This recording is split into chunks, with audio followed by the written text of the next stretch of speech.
So that's going through my mind at the moment.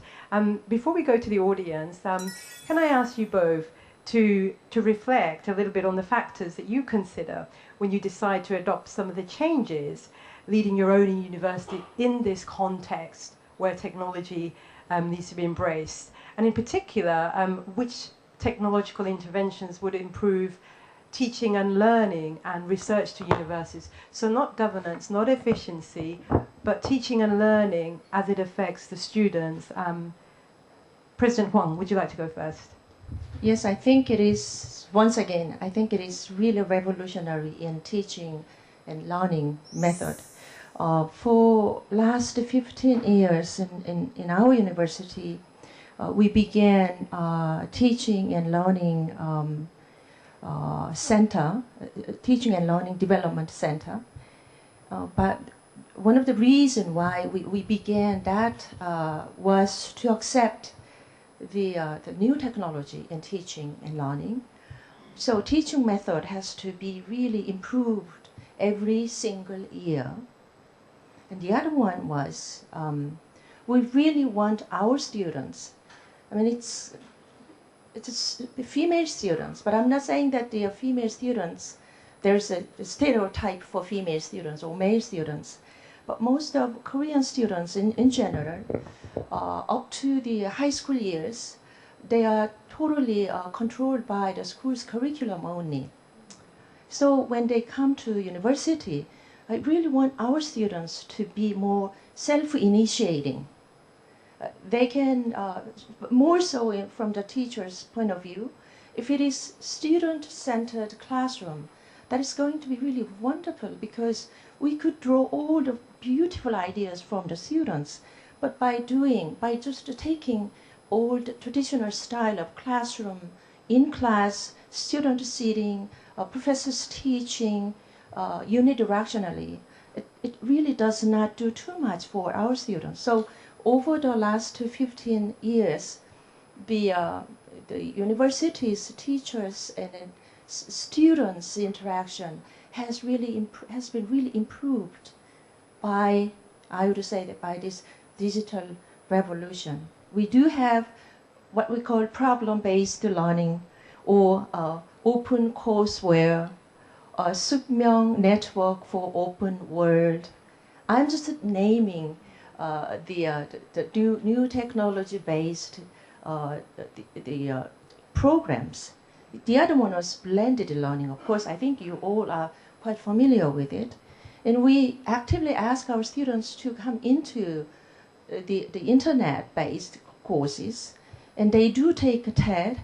And one of our professors actually began his own platform, what we call Penguin Steps. And he began to draw all the information from all over the world, which was it is a revolution for entire teachers community. And also students get really attracted by taking, for instance, information from UK or from United States or from just a personal contact or from just very top research institutions. And they were also surprised by getting resources from them personally. And they were wondered if this is going to be really a world especially for women, and for women who still in this world has sort of glass ceiling in companies or in any sector in our society. And they are really fascinated by the opportunities that they can have through these new ways of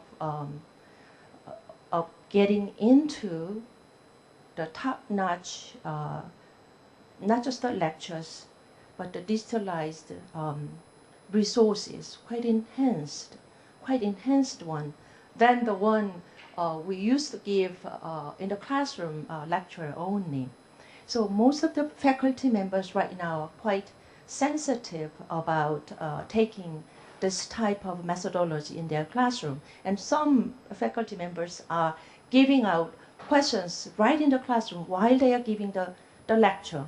So all the students have to be really alert and pay attention to the courses because they don't know in what moment they are going to get questions from from the teachers right at the spot.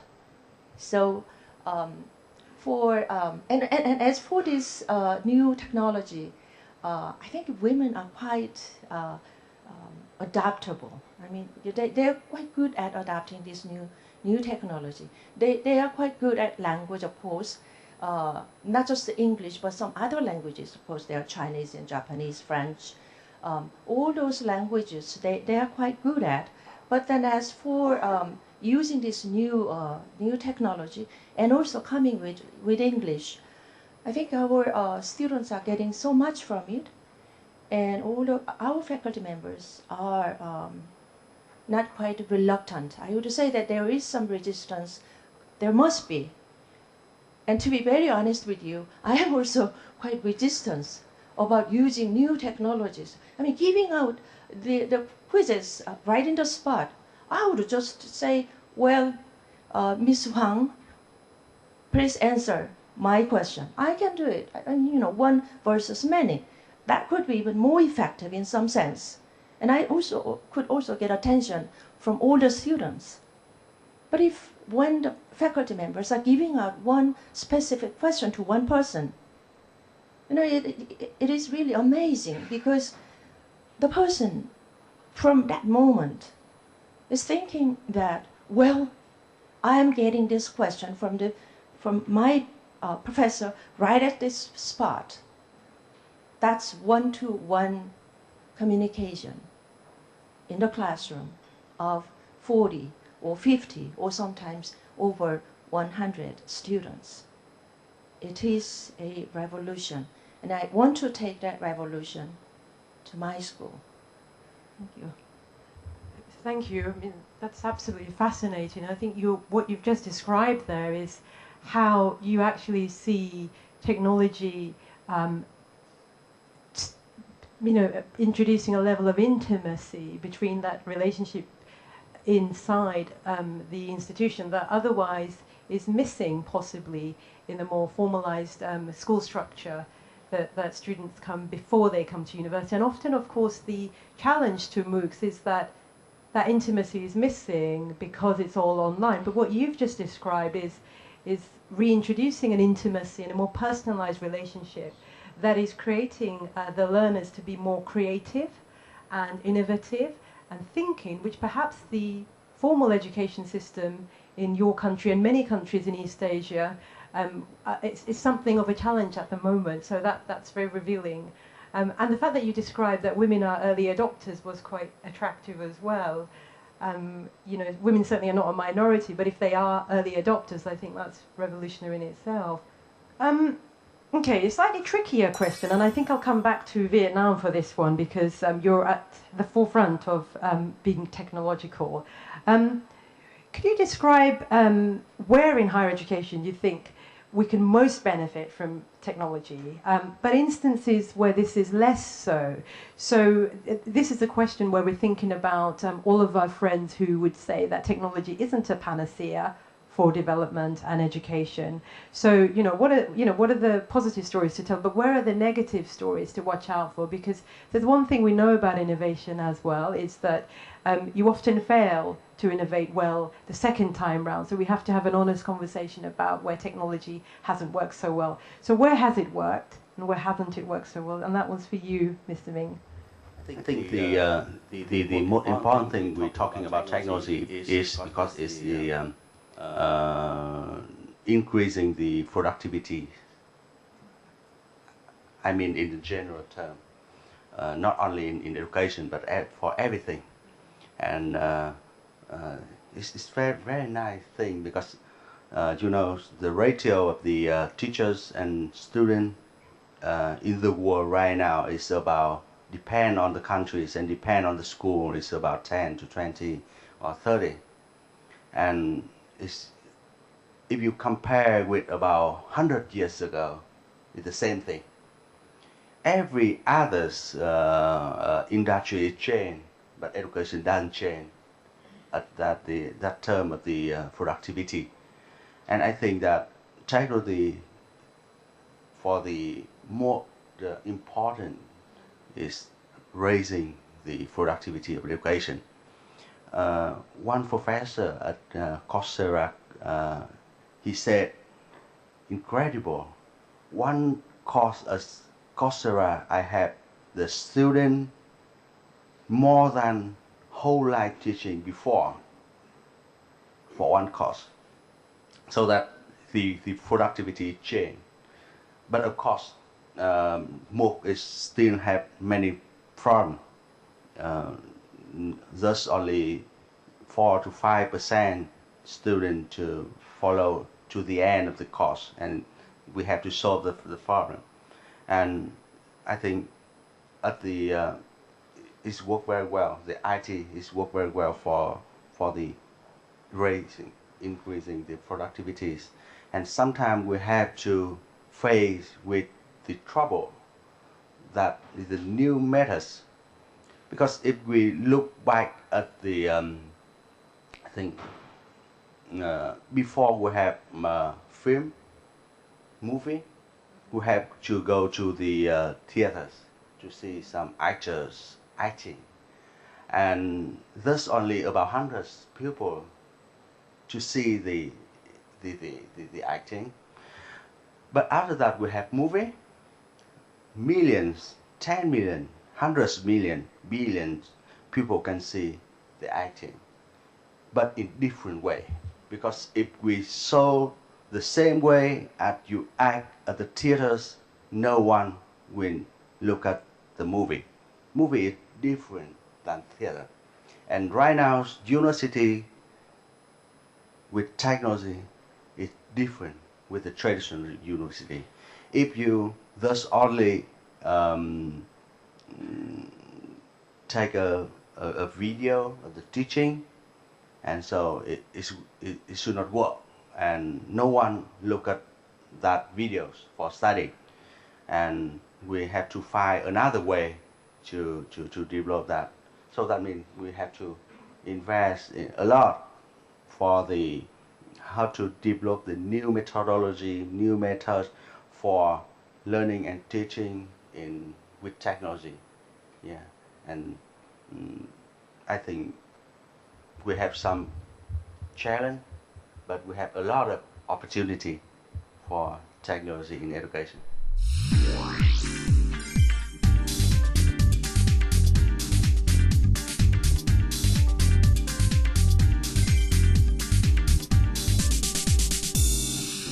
Thank you for that honesty. I realize that, putting you in that spot, you're supposed to be a leading advocate of technology, and to ask you to talk about the challenges is quite tricky. So thank you. And I guess what I am now thinking about is productivity. So your basic assertion is that technology is actually leading to more productivity in education outcomes, which those of us who know something about basic education in the primary sector will know that despite the relevance of PISA outcomes in education systems at the primary level, we are not seeing more productivity in those countries. So you could have, countries in the OECD listed with very high PISA results in education, but that does not correlate to outcomes in productivity or indeed innovation. It's very interesting that technology can actually flip that. Coming back to I generation students and what their demands are and so on.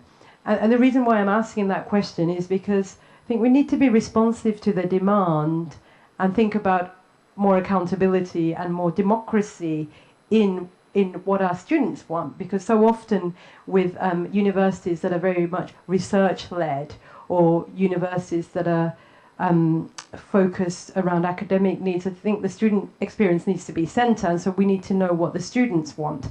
So in one of the other sessions, we're talking about the I generation, which is the next generation that universities will need to cater to. We expect that generation would have a completely different demand and learning habits and communication behaviours, since they've never really lived without technology. As you were saying, they live and breathe technology. So how would you envisage your own university to develop in the future to cater for that generation?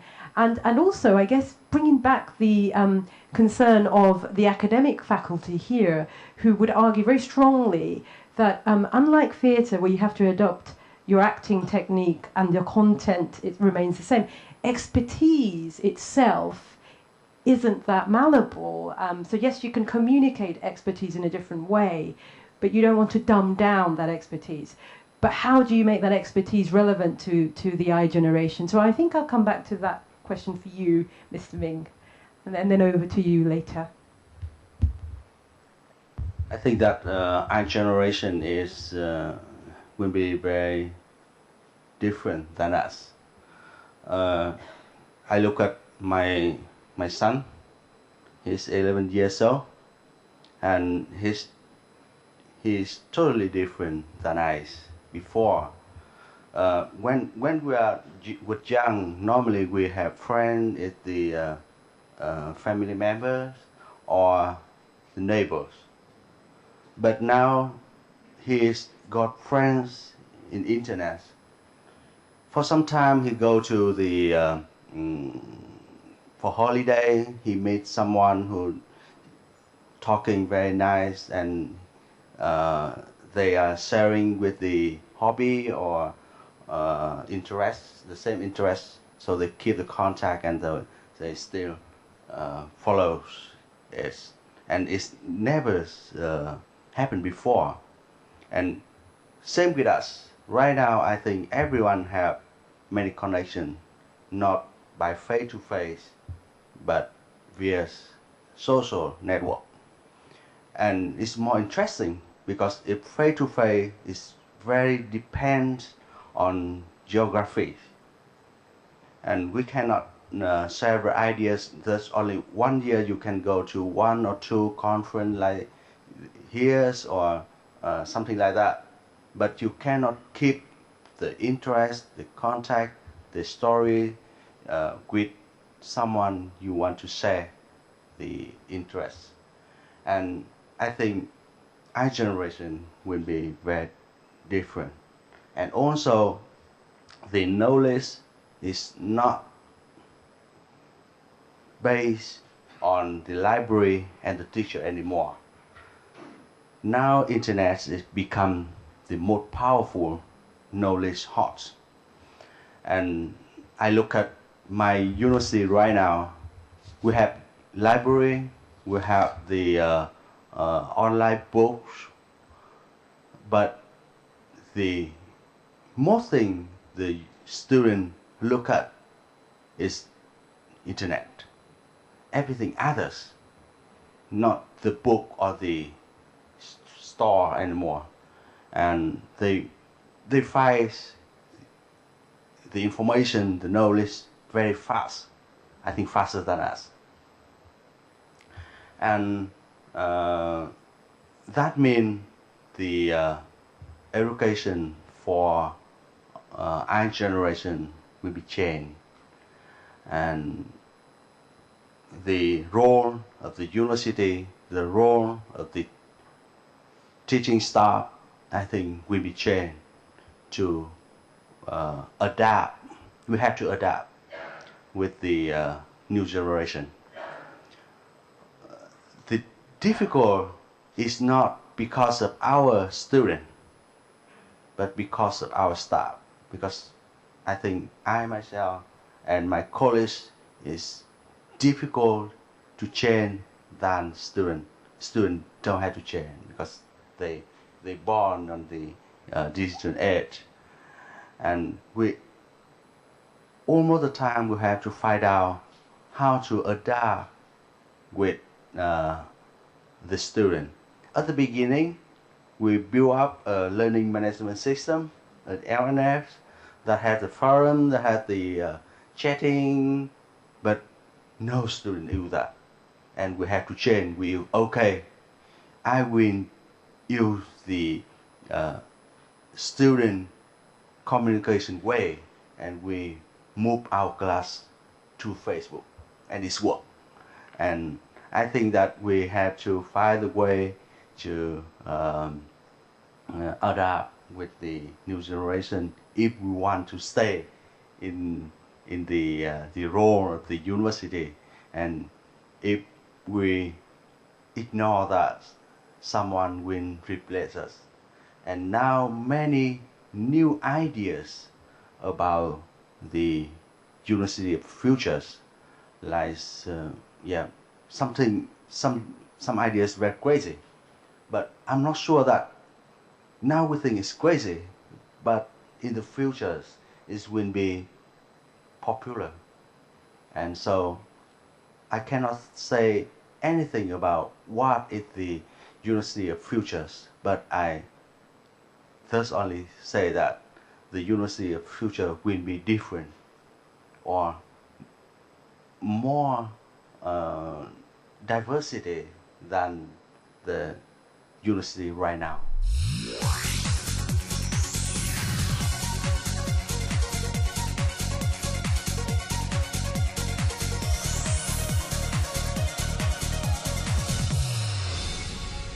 It's interesting, isn't it? We're in Asia, we're in Seoul, for example, and I often hear that in Asian societies there is a lot more respect for tradition, expertise, hierarchy, and that is a very positive trait. And yet we are told, paradoxically, that the I generation is demanding and wants more and wants that instant, response and so on. And I guess it places East Asian universities at a difficult place, to think about how you respond to the I generation, but equally maintain some of the values that have actually made Korea very successful, Japan very successful, Singapore very successful, at a time when, the rest of the world is recovering from a global recession, so to speak. So I think the journey for East Asian universities will be very different, balancing the values and the demands of the I generation. And I guess before we go back to the voting results, I'm interested, President Quang, on your thoughts about this.